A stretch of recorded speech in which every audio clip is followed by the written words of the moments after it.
So, my dear students, today we shall discuss about refraction through spherical surfaces.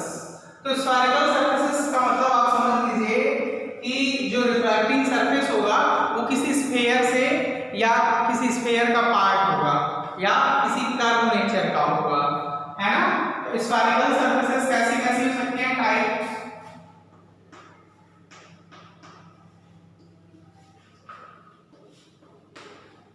Spherical surfaces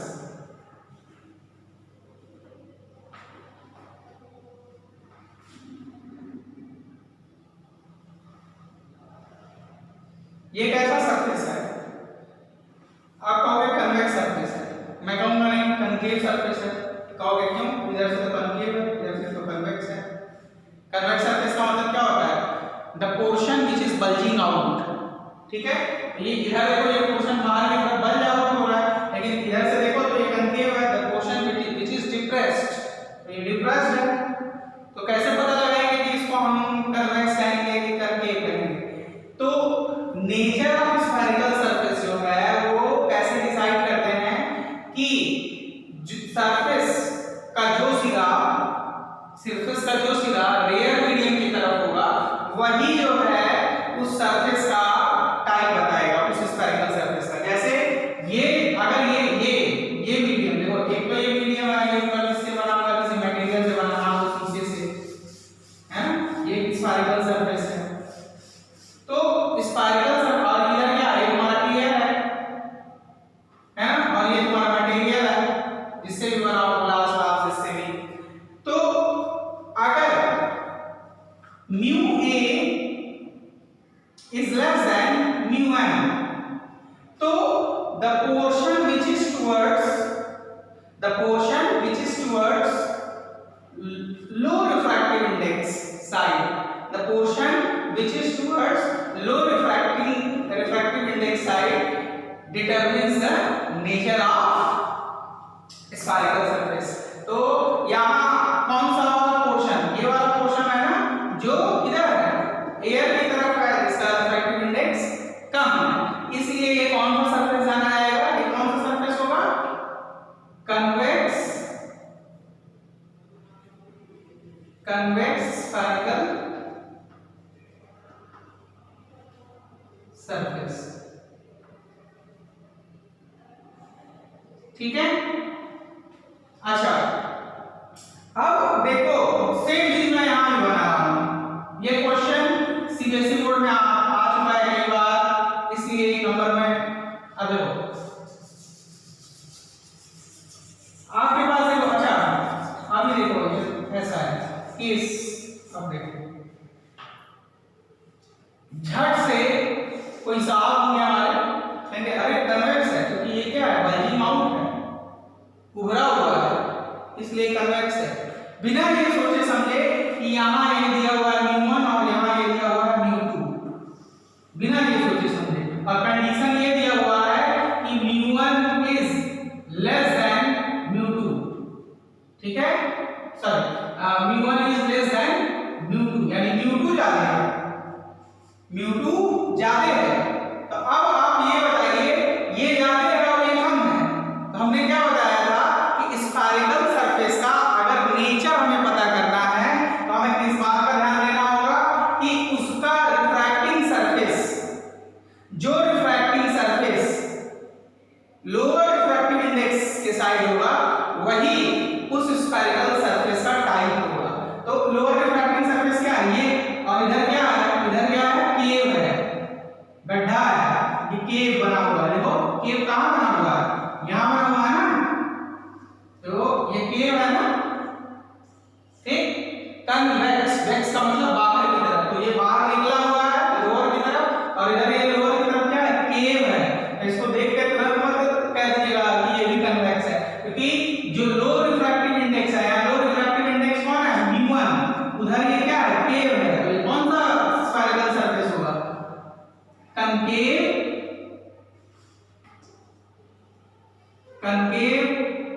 refracting surface,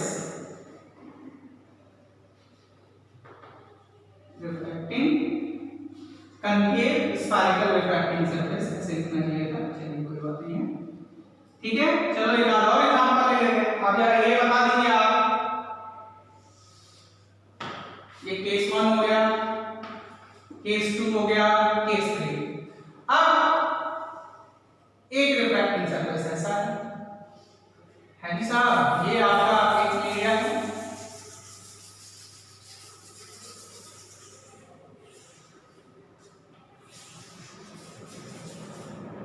इस तरीके से। इसका refractive index है μ2, इसका refractive index है μ1। दिया गया है कि μ1 जो है लेस देन है μ2, यानी ये रेयर है, ये क्या है, रेयर है।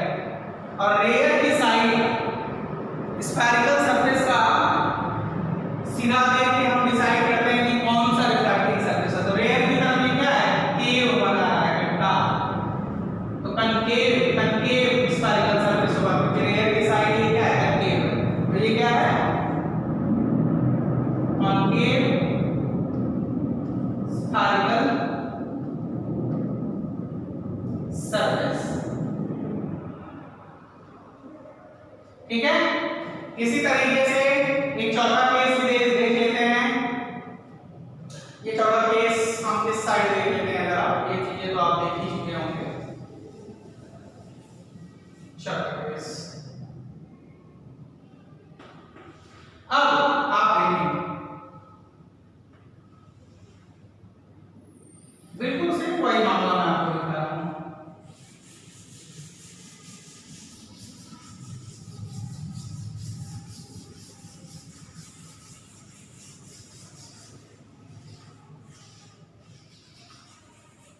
कौन सा स्फेरिकल सरफेस है, हम कहेंगे हम नहीं बता पाएंगे, हमें नहीं मालूम है इधर ये रेयर है कि डेंसर है। अगर इसका रिफ्रैक्टिव इंडेक्स μ2 है और इसका μ1 है, और कंडीशन यहां दिया हुआ है कि μ1 इज ग्रेटर देन μ2, यानी यहां जो मीडियम में है वो क्या, डेंसर है। और हम नेचर जब भी पता लगाते हैं तो कैसे लगाते हैं, spherical, the nature of spherical surface can be obtained by determined bye its shape towards lower refractive index side। तो लोअर कौन है, ये है, लोअर के साइड ये क्या है, ध्यान से देखिएगा, लोअर के साइड ये क्या है, कन्वेक्स है, लोअर के साइड कन्वेक्स है। तो ये क्या है, कनकेव नहीं है, ये कैसा सरफेस है, कन्वेक्स रिफ्रैक्टिंग सरफेस, ये चीज। तो बोर्ड में ऐसे ही दे देगा, ऐसे देखते ही कोई साहब होंगे तो देखते हैं कि अच्छा आगे तो कनकेव है, ये भी देखते हुए अच्छा ये तो चलो इसको भी देखेंगे तो कहेंगे अच्छा ये भी ये तो कन्वेक्स है। क्यों, क्योंकि उन्हें नहीं मालूम है कि ये जो इंपॉर्टेंट हम ये चीजें आप बना चुके होंगे, इंपॉर्टेंट आपको क्या लिखना है, कंक्लूजन, वेरी इंपॉर्टेंट, कि nature of refracting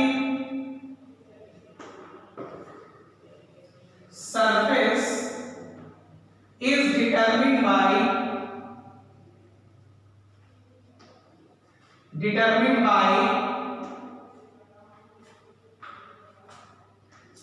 its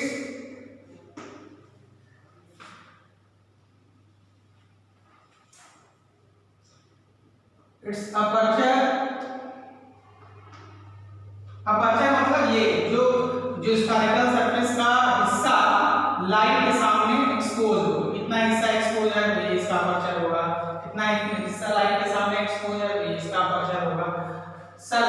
nature of refracting surface is determined bye it's aperture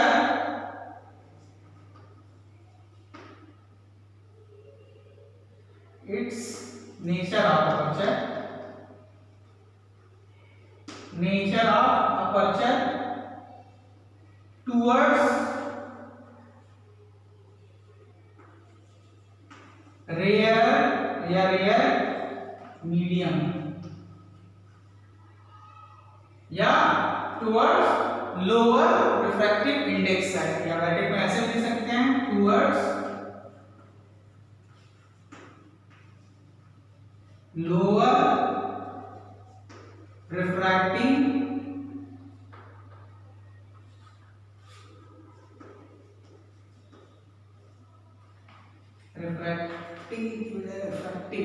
towards lower refractive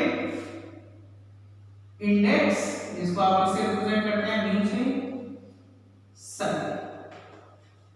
ठीक है, देखो बड़े ध्यान से देखो, इसमें लोअर कौन है, जाहिर सी बात है लोअर इसमें कौन है, म्यू2 है। तो म्यू2 के साइड अपर्चर कैसा है, कन्वेक्स है, खुला हुआ है, वैक्स है, कन्वेक्स है, खुला हुआ है, कन्वेक्स स्फेरिकल सरफेस माना जाएगा, ना कि कनकेव। इसी तरीके से यहां पे देखो, तो यहां रेयर मीडियम ये है ना, लोअर रिफ्रैक्टिव इंडेक्स ये है, तो ये रेयर है, रेयर के साइड शेप कैसा है अपर्चर का, कनकेव, ये कनकेव रिफ्रैक्टिंग सरफेस होगा। तो ये तरीका है समझने का, ये आप नोट कर लीजिएगा, बहुत ही इंपॉर्टेंट है। बहुत से टीचर आपको मिलेंगे जो ये चीजें समझाना भूल जाते हैं और उनके बच्चे हमेशा कंफ्यूजन में रहते हैं कि हम इसको कनकेव माने या कन्वेक्स माने, क्या करें। तो आपको ये चीजें समझ में आ गई। चलिए अब हम आगे बढ़ेंगे और कुछ टर्म्स के बारे में पढ़ेंगे।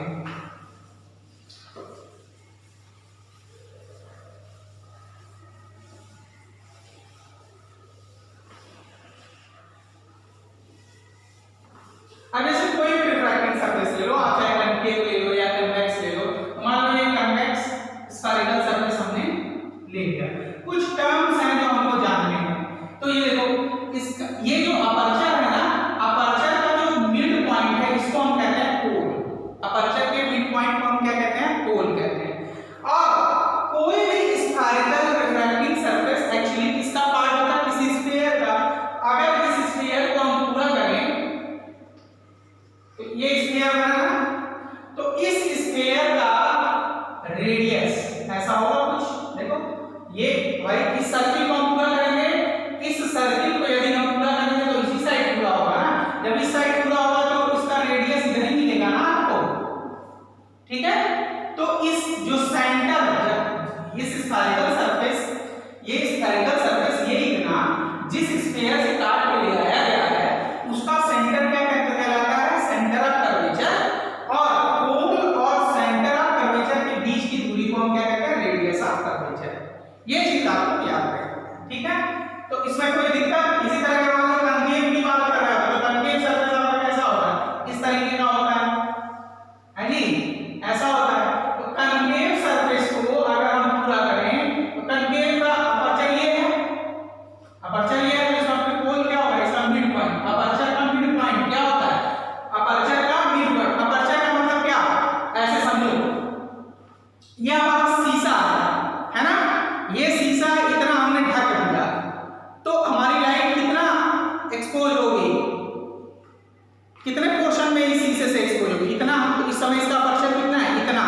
लेकिन अब अगर हमने इसको ऐसे पकड़ लिया इस मिरर को, तो अब लाइट जो है कितने पोर्शन में एक्सपोज होगी, इतना। यानी अब इसका अपर्चर कितना हो गया, इतना हो गया। तो अपर्चर का मतलब क्या होता है, द पोर्शन ऑफ रिफ्रैक्टिंग और reflecting surface which is in front of light, ठीक है। तो उसको अपर्चर कहते हैं। तो ये इतना हिस्सा जो है लाइट के सामने एक्सपोज हो रहा है, ये इतना हिस्सा लाइट के सामने एक्सपोज हो रहा है। तो यहाँ ये जो तुम्हारा XP X डैश है, ये क्या है, अपर्चर है। इसी तरह ये XP X डैश क्या है, अपर्चर है। इस अपर्चर का मिड पॉइंट, इस अपर्चर का मिड पॉइंट मैं कह रहा हूँ क्या कहलाता है, पोल कहलाता है। तो पोल की डेफिनेशन पहले हम लिख लें, पोल क्या होता है, the mid point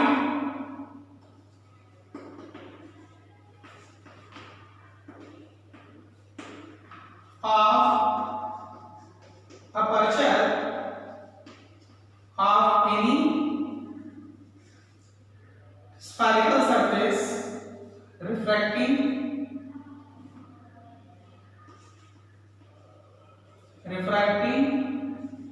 spherical surface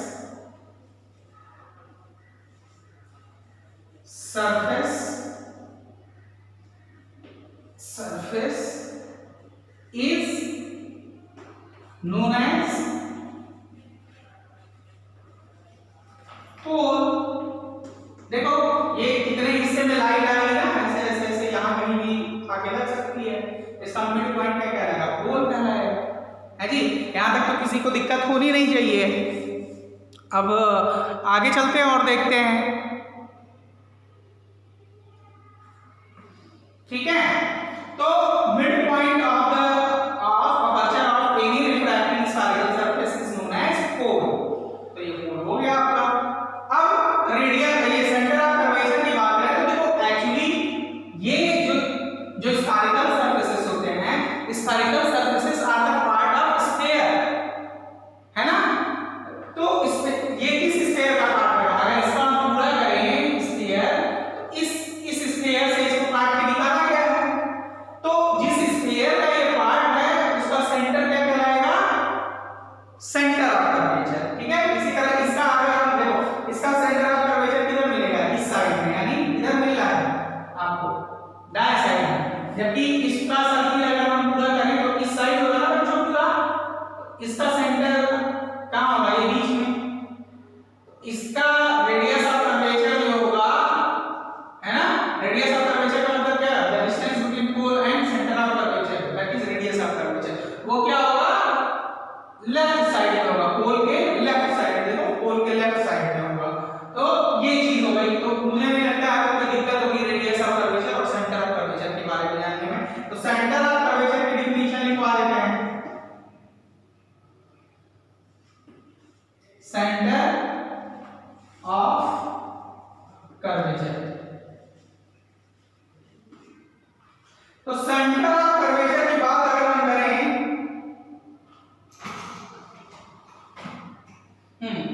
तो centre of curvature is the centre of E R E वाला यूज करिए, C E N T, centre of curvature is the centre of sphere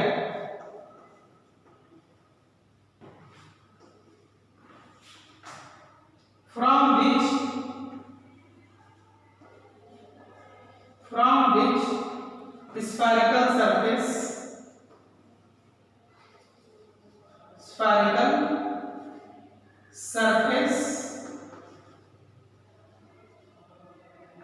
is taken out या कट आउट, ठीक है। तो सेंटर ऑफ कर्वेचर क्या है, centre of curvature is the centre of sphere. ये sphere था, इसमें से हमने इतना हिस्सा काट दिया है, ठीक है। तो ये हो गया हमारा स्फेरिकल सरफेस। तो स्फेरिकल सरफेस जिस स्फीयर का पार्ट था उसका सेंटर जो है वो क्या कहलाएगा, सेंटर ऑफ कर्वेचर कहलाएगा, ठीक है। तो रेडियस ऑफ कर्वेचर क्या होगा, radius of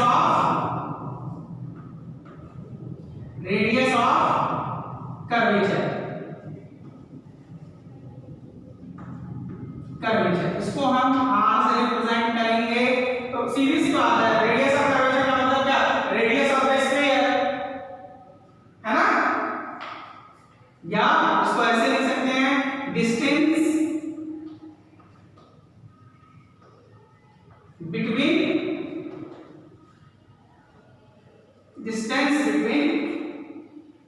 pole and centre of curvature, ठीक है। सेंटर ऑफ कर्वेचर यानी इसको आप C से रिप्रेजेंट कर रहे हैं, पोल इसको P से रिप्रेजेंट कर रहे हैं। तो इसका मतलब रेडियस ऑफ कर्वेचर किसके बराबर होगा, this is equal to PC, यहां के हिसाब से PC क्या है, रेडियस ऑफ कर्वेचर है। दूसरा तरीका इसको डिफाइन करने का क्या है, the radius of the sphere from which spherical surface is taken out, ठीक है। ऐसे भी लिख सकते हो। तो बहुत सारे तरीके हैं, कोई दिक्कत नहीं है, यहाँ पर मुझे नहीं लगता है कोई दिक्कत आपको हुई होगी। कुछ और टर्म्स के बारे में जान लेते हैं और बहुत इंपॉर्टेंट है, इसलिए चलिए अगली चीज जो जाननी है हमें उसको देख लेते हैं।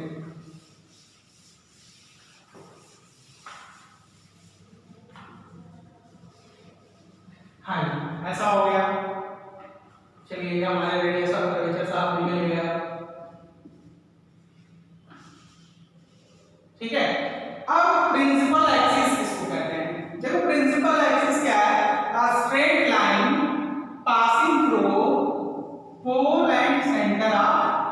Curvature.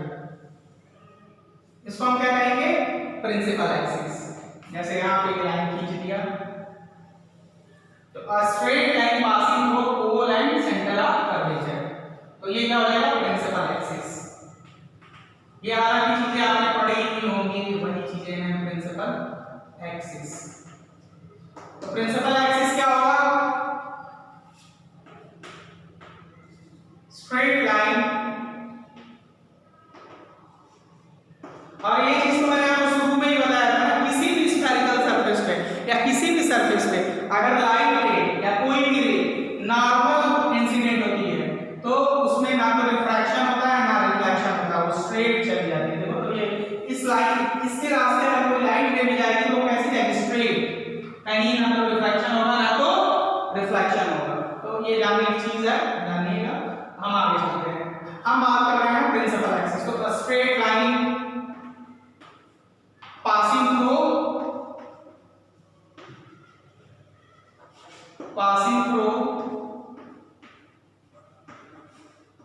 passing through pole and center of curvature, ठीक है जी। तो ये हमारी लाइन जो है प्रिंसिपल ऑफ कर्वेचर हो गई, सॉरी हाँ प्रिंसिपल एक्सिस हो गई। तो प्रिंसिपल एक्सिस ये हो गया, हमारा पढ़ गया। अच्छा जी, यहां तक तो हमने पढ़ लिया। अब आगे कोई इमेज फॉर्म हो रही है इन स्फेरिकल सरफेसेस से, तो हम कैसे फाइंड करेंगे कि ऑब्जेक्ट कहां इसके सामने यहां रखा हुआ तो इमेज कहां फॉर्म होगा और कैसा फॉर्म होगा, रियल होगा या वर्चुअल होगा, यहां रखा होगा तो कैसे? इसके लिए हम एक मैथमेटिकल रिलेशन डिराइव करेंगे, लेकिन उससे पहले रे ऑप्टिक्स में स्फेरिकल सरफेसेस के रिफ्रैक्शन को पढ़ने से पहले कुछ चीजें हमें और जाननी चाहिए। वो है साइन ऑफ कन्वेंशन, और कुछ अजम्पशन हमने कर रखे हैं, मान रखे हैं, उनको जानना बहुत ही जरूरी है। तो सबसे पहले पूरा जो डेरिवेशन है उस अजम्पशन और उस साइन ऑफ कन्वेंशन को लेके हम चलेंगे, ठीक है। अभी फौरी तौर पे आप ये समझ लो, ये आपका क्या है? ये आपका म्यू2 है, डेंसर है, ये म्यू1 है, ठीक है। इधर ये है, समझ लीजिए। और इसी तरीके से यहां भी वही मामला है, ये म्यू2 है एंड दिस इज म्यू1। इधर ये रियल मीडियम है म्यू1, दोनों ही केसेस में म्यू1 इज जैसे म्यू2 का केस है, ठीक है जी। अच्छा, अब हमको साइन ऑफ कन्वेंशन याद रखना है। मान ये हमारा सी है, मान लीजिए ये जो लाइन पास हो रही है ये इसका सेंटर है, ये बी है, प्रिंसिपल एक्सिस है। तो साइन ऑफ कन्वेंशन सुविधा के लिए चिन्ह का निर्धारण करना कि कौन सी दूरियां पॉजिटिव लेंगे, कौन सी दूरियां नेगेटिव लेंगे। Sign of convention,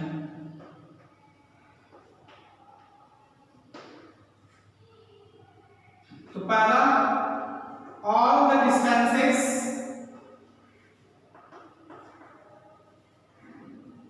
measured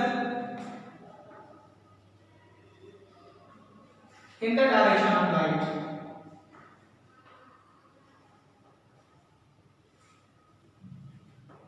in the direction of light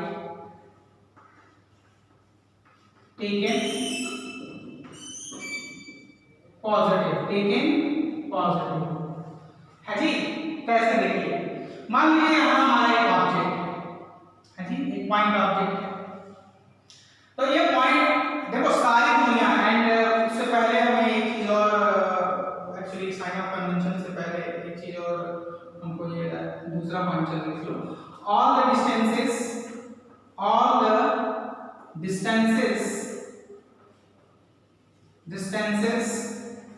are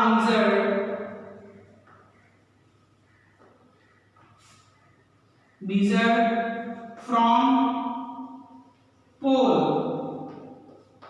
P से ही हम सारे डिस्टेंस को नापते हैं। अब ऐसे समझो, ये आपका ऑब्जेक्ट डिस्टेंस, लाइट हमेशा किधर जाती है? हमेशा आगे जाती है। जैसे ये ऑब्जेक्ट है ना, तो लाइट क्या देखो जाएगी तो इधर भी चारों तरफ जाती है, लेकिन हमको जो इमेज बनानी है उसके लिए लाइट किधर जाना पड़ेगा, रिफ्रैक्टिंग सरफेस की तरफ ना। तो लाइट आपको किधर जा रही है, इधर। अब दूरी आप किधर देखना पड़ेगा, पोल से लेके ऑब्जेक्ट तक किस डायरेक्शन में नाप रहा है, opposite to the direction of incident light. तो all the distances measured in the direction of light is taken positive and vice versa, मतलब all the distances measured opposite to the direction of light will be taken negative, vice versa का मतलब ये हो गया। तो ये distance जो ये इधर आप नापोगे तो यहाँ ऑब्जेक्ट डिस्टेंस क्या होगा, नेगेटिव होगा। यहाँ पे ऑब्जेक्ट डिस्टेंस क्या होगा, याद रखिएगा, एग्जांपल में बता रहा हूँ, ऑब्जेक्ट डिस्टेंस यहाँ क्या होगा, नेगेटिव होगा। क्यों नेगेटिव होगा, क्योंकि लाइट इधर जा रही है और डिस्टेंस आप इधर नाप रहे हैं, आपको लाइट के डायरेक्शन के अपोजिट। समझ में आया? अच्छा, आप रेडियस ऑफ कर्वेचर की बात कर लें तो रेडियस ऑफ कर्वेचर तो आपका यही है ना, इस डायरेक्शन में यही, ये सी है ना। तो रेडियस ऑफ कर्वेचर पॉजिटिव लेकिन नेगेटिव देंगे। देखिए आपकी लाइट इसी डायरेक्शन में आ रही है और आपका रेडियस ऑफ कर्वेचर भी क्या है, इसी डायरेक्शन में है। तो यहाँ रेडियस ऑफ कर्वेचर क्या लेंगे, पॉजिटिव। तो इसका मतलब ये हुआ कि इस कंडीशन में रेडियस ऑफ कर्वेचर को क्या लेना है, पॉजिटिव लेना है। तो जितनी भी डिस्टेंसेस हमारी हैं वो हम क्या लेंगे, इस तरीके से लेंगे। तीसरा ये भी लिख सकते हैं, प्रिंसिपल एक्सिस के ऊपर जो डिस्टेंस होगी, अब वो क्या लेंगे, पॉजिटिव, इसके नीचे जो लेंगे वो नेगेटिव, है ना। अब देखो अगर रियल इमेज बन रही है, अब इमेज की बात कर लेते हैं। अगर मान लो इमेज इधर बन रही है, इधर बन रही है तो लाइट के डायरेक्शन में बन रही है, इधर बन रही है तो रियल इमेज बनेगी। तो रियल इमेज क्या होगा, अगर रियल इमेज बन रहा है यानी इधर, third image distance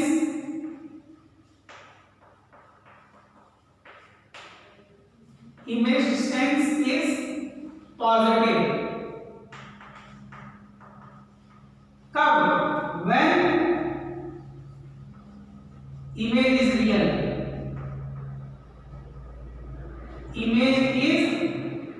real, and vice versa,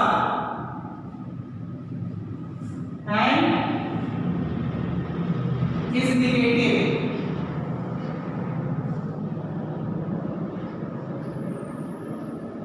for virtual image।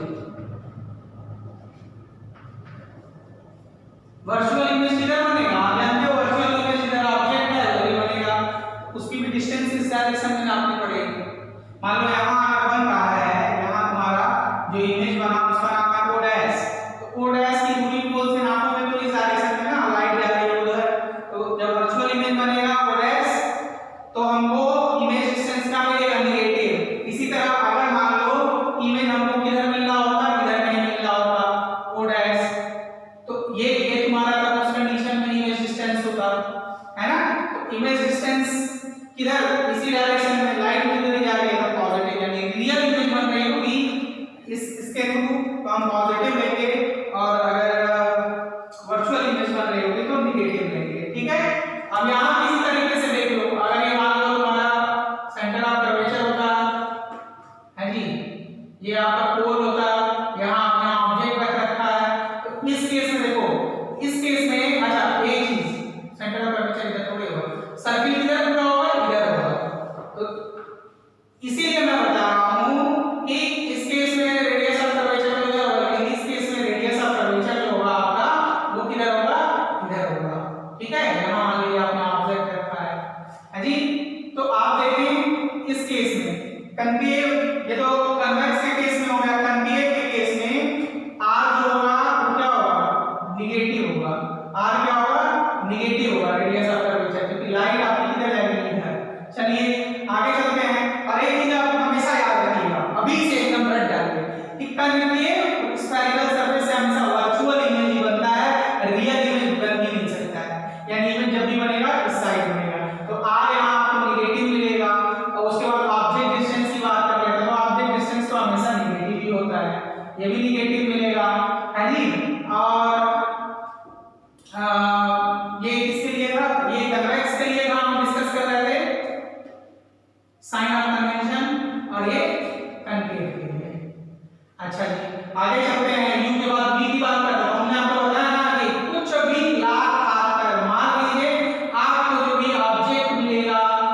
उसकी इमेज मिलेगी वो डैश वो हमेशा किधर मिलेगी, वर्चुअल मिलेगी, इसी साइड मिलेगी। तो ये भी इसका भी साइन क्या लेंगे, नेगेटिव लेंगे। तो ये सारी चीजें हमको याद रखनी होंगी। जबकि अपार्ट फ्रॉम यहाँ की बात करें तो यहाँ रेडियस ऑफ कर्वेचर हमको क्या मिल रहा था, पॉजिटिव मिल रहा था, आल में पॉजिटिव मिलेगा, ठीक है। इसका सर्किल इधर पूरा होगा तो इधर ही मिलेगा। अब इसमें आपका जो इमेज है वो रियल और वर्चुअल दोनों मिल सकता है, ठीक है।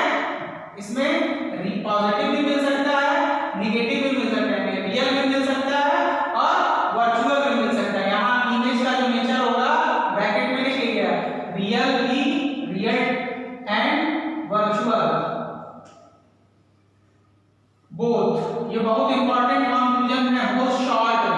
और जबकि इसमें हमेशा आपको इमेज जो मिलेगा वो क्या मिलेगा, ऑलवेज वर्चुअल।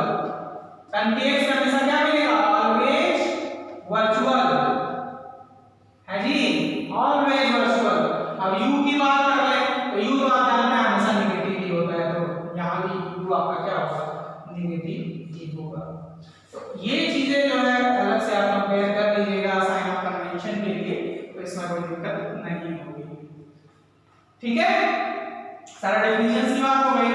अब साइन ऑफ कन्वेंशन की बात हो गई, क्या पॉजिटिव लेना है क्या नेगेटिव लेना है, ये चीजें बिल्कुल आपके दिमाग में बैठ जानी चाहिए। सीधा फंडा है, लाइट इधर गया उधर दूरी नाप रहा है तो पॉजिटिव, लाइट इधर गया उसके अपोजिट नाप रहा है दूरी तो नेगेटिव, बस यही, इसके अलावा कुछ नहीं है, रटना नहीं है।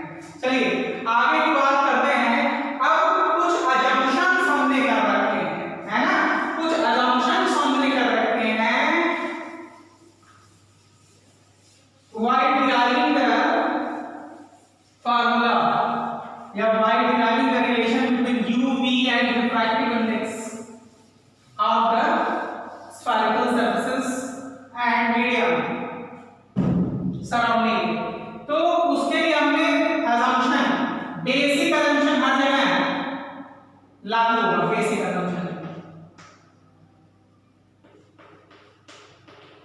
पहला assumption यही है कि ये जो कर्वेचर है ना ये इस तरह का नहीं है, ऐसा या कन्वेक्स अगर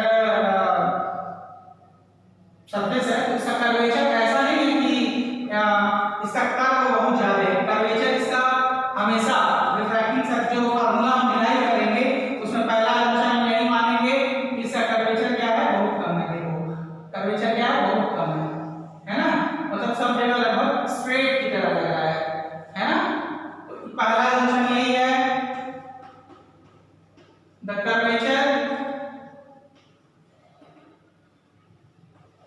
curvature of spherical, yes pH क्या लिख रहा है, spherical समझिए, spherical surface is very small,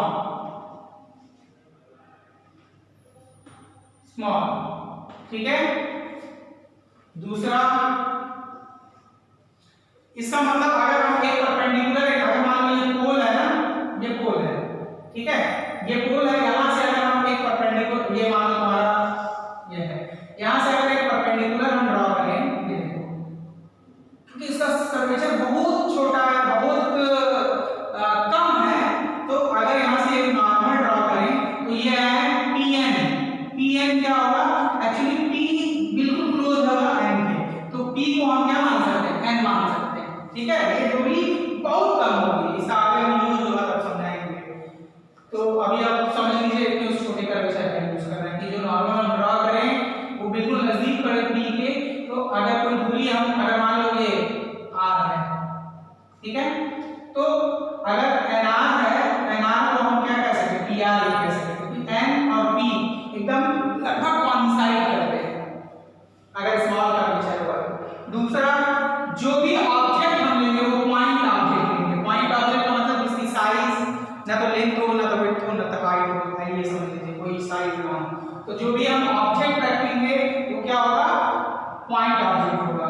we shall always take point objects,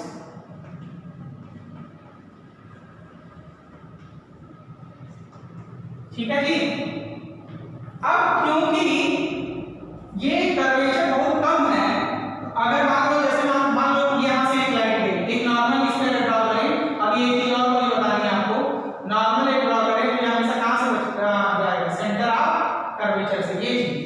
तो अगर एक लाइन में इससे इंसिडेंट हो रही है, ये एंगल ऑफ इंसिडेंस है जी, तो ये एंगल ऑफ इंसिडेंस क्या होगा, बहुत कम होगा, ठीक।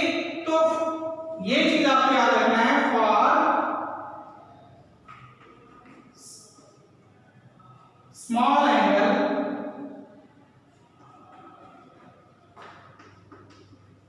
sin i can be considered as I, ठीक है, या और ऐसे सीधे कॉमन ऐसे समझ लो i y नहीं थीटा, sin थीटा, sin के साथ कोई एंगल होगा तो उसको हम थीटा मान सकेंगे। ये तीनों एजम्पशन हमको बहुत ध्यान से याद रखना है, ठीक है। इतनी चीजें हो गई, एक चीज जो रह गया तो बीच में बताना, मैं ये बता रहा हूं, आप हमेशा याद रखिएगा, किसी भी स्फीयर से आपने पढ़ा है ना, अगर स्फीयर पे जब हम नॉर्मल कोई ड्रॉ करते हैं या किसी रिंग पे या किसी सर्किल पे अगर हम नॉर्मल ड्रॉ करते हैं तो हमेशा कहां से पास करती है, सेंटर से। वही चीज यहां भी है, ये क्या है, आखिर ये जो स्फेरिकल सरफेस आपने बना रखा है जी साहब, ये जो स्फेरिकल सरफेस आपने बना रखा है ये क्या है भाई, इसका ये एक स्फीयर का पार्ट है, इसका ये सेंटर है। तो इसी तरीके से अगर इस पे आप कभी भी कोई नॉर्मल ड्रॉ करेंगे वो हमेशा कहां से पास करेगा, सेंटर ऑफ कर्वेचर से, ठीक है। यही चीज अगर इसको जरा मिटा देना, समझ लिया होगा आपने। इसी तरह अगर आपके पास कंकेव सरफेस हो, भाई आपको हमने पहले बता दिया एयर है और ग्रेडियंट सर्किल है, तो इसका सर्किल किधर पूरा होता है, इधर पूरा होता है, इधर पूरा होता है, तो रेडियस इसका इधर नहीं होता, रेडियस ऑफ कर्वेचर, यानी इस पे भी अगर हम 90 डिग्री खींचेंगे तो कहां से पास होगा, वो हमेशा सेंटर ऑफ कर्वेचर से पास होगा। तो ये बहुत इंपॉर्टेंट चीज आपको याद रखनी है कि हर जगह इसी का यूज होना है, तो वेरी इंपॉर्टेंट करके यहां लिखेंगे normal drawn on spherical surface always pass through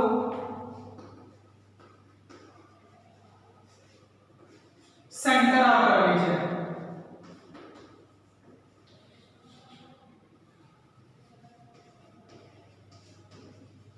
हाँ जी साहब, देख लीजिए, अभी आप नॉर्मल किसी सर्किल पर ड्रॉ करो तो कहां जाता है, सेंटर से जाता है, तो सेंटर से जाएगा। देखिए नॉर्मल अपने 90 डिग्री ड्रॉ किया, कहां से जा रहा है, सेंटर ऑफ कर्वेचर से, चाहे कंकेव हो चाहे कर्वेचर हो। ये बहुत इंपॉर्टेंट है, इतनी चीजों की जानकारी आप एकदम रिजिड होके समझ लीजिएगा। इसके बाद ऑप्टिक्स आपके लिए हलवा होगा, या ऑप्टिक्स हलवा होगा, कोई न्यूमेरिकल आ जाए, कुछ भी डेरिवेशन आ जाए, चुटकियां बजाते हुए आप सॉल्व कर देंगे। चलिए इस लेक्चर में हम यहीं तक डिस्कस करेंगे, आगे रिलेशन हम डेवलप करेंगे between object distance, image distance, refractive index की जो वैल्यू होती है उसके साथ और रेडियस ऑफ कर्वेचर के साथ। चलिए।